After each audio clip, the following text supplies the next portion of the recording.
Así es, antes de la interrupción cofrade de la semana que viene, toca hablar de sexo como cada martes con el gran Jesús Alonso. Jesús, buenas noches. Buenas noches. Buenas tardes.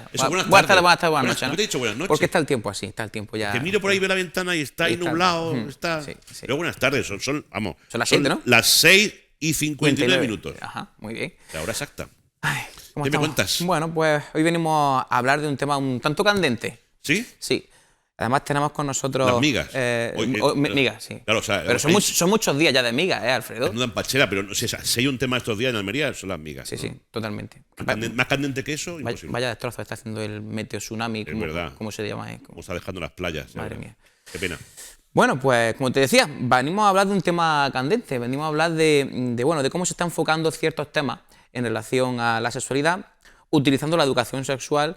Pues yo creo, ahora pues tú me dirás también tu opinión y por supuesto el gran invitado que tenemos esta tarde, para mi punto de vista un poco perdido, ¿no? Entonces vamos a ver qué nos cuenta esta tarde el gran Pedro Rondón, un magnífico amigo que conocí gracias a las redes sociales en Perú. Él es psicólogo y sexólogo y para mí es un honor que esté con nosotros aquí. Y lo tenemos ahora mismo en conexión.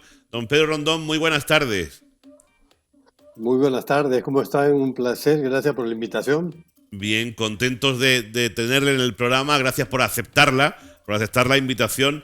Jesús tenía muchas ganas de que pudiéramos hablar con usted esta tarde y también de conocer su opinión, como bien está comentando él mismo, sobre uno de los temas que ahora mismo está muy sobre la mesa, ¿no?, en nuestro país y sobre todo desde el punto de vista de la educación sexual, ¿verdad, Jesús? Así es, y sobre todo porque hace muy poquito aquí ya hubo un anteproyecto de ley, si no recuerdo mal, sobre la ley trans y bueno, las personas de este colectivo pues la estaban esperando como agua de mayo. Sin embargo, pues todavía, y un claro ejemplo es el vídeo que vamos a poner, vemos que todavía hay cierto trabajo por hacer con respecto a esto y bueno, ya está pasando en otros países, en este caso como Perú, que es de donde proviene el vídeo que hemos traído hoy. Pues vemos el vídeo, si te parece. Venga, vamos a ver el vamos a vídeo. entrar en materia.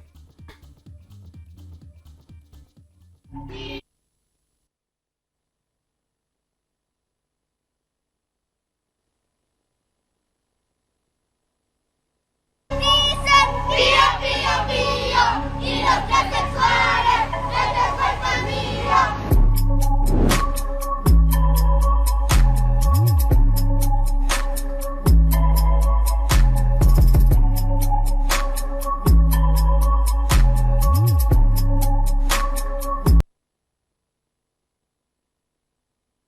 Ay, se nos ha quedado congelado el vídeo. Bueno, esto está ocurriendo en Perú. Según me contó hace una semana el doctor Pedro, pues se está utilizando la educación sexual de una forma un tanto peculiar. Y bueno, mejor que él nos cuente un poco de qué va todo esto. Sí, don Pedro, cuéntenos un poco cuál es la situación ahora mismo allá en Perú. ¿Cómo se está abordando este tema? Bueno, la verdad que tenemos bastantes problemas políticos y dentro de esos problemas políticos tenemos el tema de que el Congreso, que el Perú, por ejemplo, ha aprobado una moción para que los padres tengan derecho a intervenir en los contenidos de educación sexual que se van a dar a los niños y adolescentes.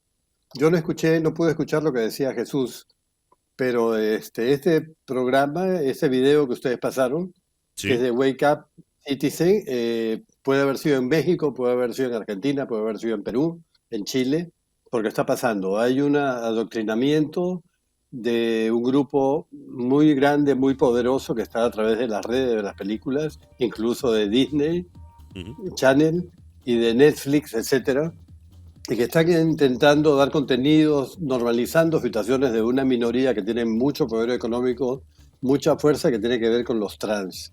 Y los niños, por sus etapas de desarrollo, no entienden, no comprenden ni les interesa este tipo de información que les pretenden dar, que tiene que ver con ideología política y con una especie de crear dogmas o generar conductas en ellos sexuales que realmente no están dentro de su capacidad de comprender.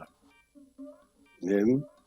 Y eso nos preocupa muchísimo porque es un movimiento bastante fuerte y las personas que se oponen que somos pocos los sexólogos, médicos sexólogos o psicólogos sexólogos que vemos en el Perú que no estamos de acuerdo con ese movimiento, pensamos que los padres tienen que intervenir, que tienen todo el derecho a saber qué les enseñan a sus hijos y que no existe determinadas o conceptos o definiciones, como por ejemplo el sexo no binario, y también con cuestiones de género, ¿no?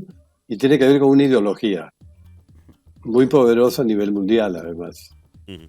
Claro, el problema de todo esto, y tal como yo lo veo, es que se está utilizando de forma política un tema muy sensible y un tema pues muy... No sé si me está escuchando, Pedro. ¿Me escucha bien el doctor? No lo sé, creo que no. Parece que el doctor no te escucha. A mí sí me escucha, creo. No. Sí, pero A a Jesús Jesús no. Alonso no. Vale, bueno, voy adelantando. Tal y como yo lo veo, Alfredo, es que se está utilizando de una forma política un tema muy sensible como es el tema del colectivo trans y sobre todo, tal y como coincidíamos el doctor Pedro y yo hace unos días cuando hablábamos sobre esto, no se puede utilizar a los niños en este caso como espada o como recurso reivindicativo sencillamente porque no tienen el desarrollo suficiente o la capacidad crítica o reflexiva suficiente como para abordar estos temas o luchar por estos temas. Los niños están para ser educados en una diversidad súper amplia, eso estamos hartos de hablarlo y de decirlo, y creo que lo que está pasando en este caso en este país es que, al igual que yo siempre he hablado que el tema del PIN parental, ese movimiento que se empezó a generar aquí en España, no es para nada sano, tampoco se puede excluir de una forma total a la familia en el contexto educativo. Siempre hemos hablado de la necesidad del trabajo en comunidad educativa, ¿verdad? Y eso es un poco lo que está pasando en este país. Y el hecho de traer este vídeo aquí hoy es porque hay que tener mucho cuidado con la mezcla de determinadas ideologías políticas en algo que no tiene nada que ver con la política, y dos, el utilizar a infantas, en este caso educandos, para luchar contra estas cosas. Y tres, que tampoco se puede excluir de una forma total, como digo, a la familia del contexto educativo. Ellos tienen que formar parte del currículum y tienen que formar parte de los contenidos. Doctor, ¿qué papel debe de jugar o tienen que jugar las familias en este sentido, en este tema y sobre todo en global en la educación sexual de los niños? Claro, tú no puedes quitarle a la familia el derecho que tiene en educar a sus hijos en base a los valores que tiene esta familia. Es verdad que no hay educación sexual. En el Perú, por ejemplo, una educación que se puede decir fuera de la ideología. El Ministerio de Educación de Perú ha trabajado mucho fomentando una imagen negativa con los contenidos que ha puesto. Por ejemplo, hace 4 años pretendía que enseñarle a niños de primaria o púberes, por ejemplo, lo que es el sexo oral, relaciones anales, cómo practicar este tipo de conductas sexuales, y es algo que a los niños no les interesa. La educación sexual, como dice Jesús Alonso, va dirigida a la comprensión por edad y a los temas de desarrollo. O sea, tiene que haber, por supuesto, respeto por la diversidad. No es que una persona que no esté de acuerdo en que inculquen la ideología trans sea transfóbico. O sea, el respeto es fundamental, el respeto a las diferencias, eso tiene que enseñarlo en la casa, la familia. En el colegio también, pero cuando ya es una ideología que trata de que tu hijo se comporte o acepte, o que vea que eso es natural y que él puede cambiar de sexo cuando quiere, porque se lo dicen en primaria, si quieres puede ser niño o niña, eso ya se convierte en un problema. Yo tengo muchos pacientes que tienen 8, 9, 10 años y que me dicen soy pansexual, soy no binario, no tienen ni idea de lo que significa, porque tienen confusión de términos. Pero hay muchas redes, muchas páginas de internet donde los convencen, buscan apoyo, y en la adolescencia los adolescentes son muy susceptibles de ser convencidos por esta gente que le dice yo te creo hermano, te apoyo y vente para acá, que tus padres no te comprenden, lo que tienes que hacer es ir y cambiar de sexo prácticamente. Lo que estamos haciendo realmente no es un favor a los muchachos, sino que lo estamos confundiendo realmente. Exactamente, es que, como bien ha dicho el doctor, hace falta establecer un currículum, establecer un progreso, una enseñanza procesual donde en edades de 6, 7, 8, 9 años se le enseñe temas acordes a su nivel psicocognitivo y acorde a su comprensión sexual en ese momento. Como bien ha dicho él, en ese momento no es el lugar, ni la edad, ni mucho menos, para hablar pues de prácticas sexuales, porque entre otras cosas eso a ellos no les interesa, literalmente no les interesa, al igual Claro. que no les interesa hablar de masturbación a los 6 años, no les interesa autoconocer su cuerpo, trabajar su esquema corporal, descubrir qué tipos de familias, por ejemplo, existen, para que eso no les genere trauma a posteriori, etcétera. Y después, pues, ya más adelante, conforme vayan desarrollándose, poder trabajar otros aspectos relacionados con el placer, con la sexualidad, por supuesto con las identidades, por supuesto con las orientaciones, pero ¿qué pasa? Y creo que es tanto lo que ocurre aquí como lo que ocurre en los diferentes países, que no hay un currículum, no hay un orden, no hay un itinerario, no hay una malla curricular que así lo establezca. ¿Y por qué no se trabaja? ¿Por qué no se tiene en cuenta a los profesionales de la sexualidad, a los sexólogos en este caso, como ustedes, como vosotros, para poder llevar a cabo desde la administración ese desarrollo curricular? Doctor.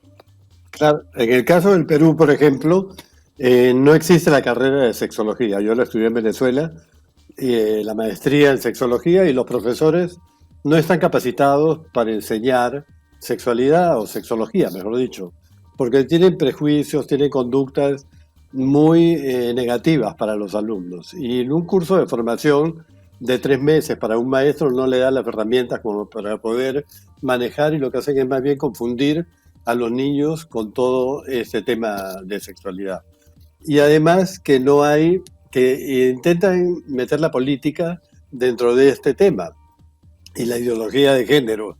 Y eso genera las confusiones que está generando en los chicos. O sea, no puede ser que un grupo minoritario, que es el grupo trans, por ejemplo, que con mucho respeto lo trato, no es que sea transfóbico para nada, pero que tenga tanta fuerza y tanta influencia en la educación sexual. El Ministerio de Educación también está controlado por gente que tiene esta ideología de género. Y esta ideología es perjudicial porque ni siquiera es ciencia, porque no se basa en ciencia, sino se basa en evidencias. Lo que importa es lo que tú sientes, cómo tú te ves. Entonces, si yo me veo como un elefante, ¿me tienes que tratar como un elefante? No, eso no puede ser. Exactamente. Buen ejemplo, sí. Se trata de establecer un orden, y que no por el hecho de que un colectivo tenga una determinada fuerza sea mayor o tenga más número o menos número de afiliados, por así decirlo, tengan que determinar el camino. No, creo que debe de ser un trabajo en consenso de toda la comunidad educativa, y donde la ciencia, efectivamente, como bien ha dicho el doctor, establezca en base a estudios qué es lo mejor y o mejor dicho, qué es lo adecuado. Yo creo que ha quedado claro. Pues, doctor Pedro, muchísimas gracias por haber estado con nosotros, por ayudarnos a entender ese tema que hoy nos proponía Jesús Alonso en nuestro programa. Espero que esto sea el comienzo de una bonita amistad y que podamos seguir hablando en el futuro. Claro que sí, encantado. Muchísimas gracias. Hasta luego. Jesús Alonso, ya nos vemos pronto. Muchas gracias. Un por la abrazo. invitación. Hasta pronto. Adiós. Qué suerte, ¿no? Quiero decirte, Alfredo, que precisamente desde hace un par de días he lanzado personalmente a través de la plataforma Osoigo, que es una plataforma bastante neutral y bastante seria, que simplemente se dedica a establecer pequeñas peticiones, lanzarlas a nivel público, y si se consigue un número determinado de firmas, se traslada, en este caso, al Parlamento de Andalucía, para que se debata o para que se estudie la posibilidad de, en este caso, por qué los grados de magisterio no inculcan algún tipo de, o no establecen, mejor dicho, algún tipo de formación en educación sexual. Así que desde aquí decir que si conseguimos 500 firmas, pues los responsables Yo ya he firmado, ¿eh? Yo ya he firmado. nos atenderán. Muy Ya he bien. firmado. Jesús, muchísimas gracias. Gracias a ti, Alfredo. Oye,